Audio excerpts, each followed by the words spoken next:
కానీ ఈ వరల్డ్ కప్లో మాత్రం అతని పేలవమైన ప్రదర్శన, అటు బ్యాటింగ్తో అటు బౌలింగ్ అయితే అతనికి అవకాశమే లేదు. సో బ్యాటింగ్లో మాత్రం ఏమాత్రం రాణించలేదు. సో ముఖ్యంగా అలాగే న్యూజిలాండ్ ఆల్రౌండర్స్ ముఖ్యంగా గ్లెన్ ఫిలిప్స్, మార్క్ చాప్మెన్ కూడా ఈ టోర్నమెంట్లో అంతగా రాణించలేదు. సో ఇద్దరు కూడా చాలా ఫెయిల్ అయినారు. ఈవెన్ గ్లెన్ ఫిలిప్స్ కూడా 1-6 మెరిపించాడు తప్ప అతని నాణ్యమైన క్రికెట్ని ఇంతవరకు కూడా ప్రదర్శించలేదు.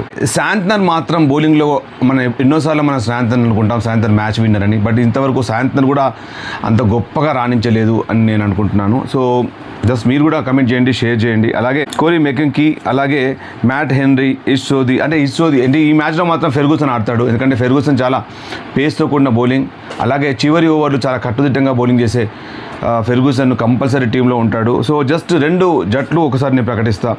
Aiden Markram, Quinton de Kock, Ryan Rickelton, Dewald Brevis, అలాగే David Miller, Marco Jansen, Keshav Maharaj, Kagiso Rabada, అలాగే ట్రిస్టన్ స్టబ్స్, అలాగే కార్బన్ బాష్, లుంగి ఎంగిడి. ఇది 100% ఇదే టీం ఉండే అవకాశం ఉంది. లాస్ట్ మ్యాచ్లో ఏదైతే ఆడారో అది యూనిటీ అవుతుంది, ఎందుకంటే చాలా కీలకం అది. వీళ్ళందరూ కూడా రాణించారు. ముఖ్యంగా సౌత్ ఆఫ్రికా టీం చాలా గట్టిగా ఉంది. మొదటి ఆఫ్ఘనిస్తాన్తో ఓడిపోయే అవకాశం ఉండే, కానీ దాని తర్వాత మాత్రం సౌత్ ఆఫ్రికాకు పట్టపగ్గా లేకుండా పోయాయి.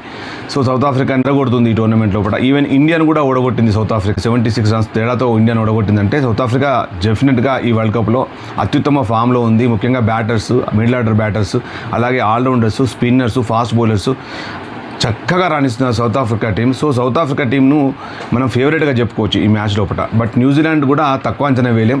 But this is semi-final.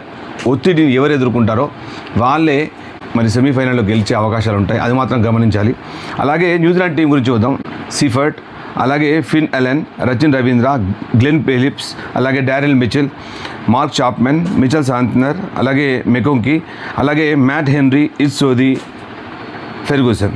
వీళ్ళు మాత్రమే ఉండే అవకాశం ఉంది. దీంట్లో 1-6 మేబీ ఫెర్గూసన్ ఉండకపోతే ఇంకెవరైనా రావచ్చు. బట్ మ్యాక్సిమం న్యూజిలాండ్ టీం ఇలాగే ఉండబోతుంది. సో రేపటి మ్యాచ్ మాత్రం 1 సైడెడ్గా ఉండబోతుందా అంటే నాకైతే ఏదో డౌట్గానే ఉంది.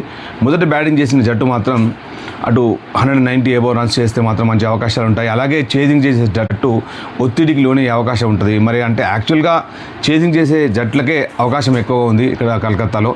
సో మరి టాస్ గెలిస్తే అటు చేజింగ్ చేస్తారా, మరి ఒత్తిడికి లోనేద్దామనుకొని మరి మొదటగా బ్యాటింగ్ చేస్తారా అనేది మాత్రం కొద్దిగా ఎవరూ చెప్పలేని పరిస్థితి. సో డెఫినెట్గా సౌత్ ఆఫ్రికా న్యూజిలాండ్ జట్ల మధ్య రేపు జరగబోయే సెమీఫైనల్ మాత్రం రసవత్తరంగా ఉండబోతుంది.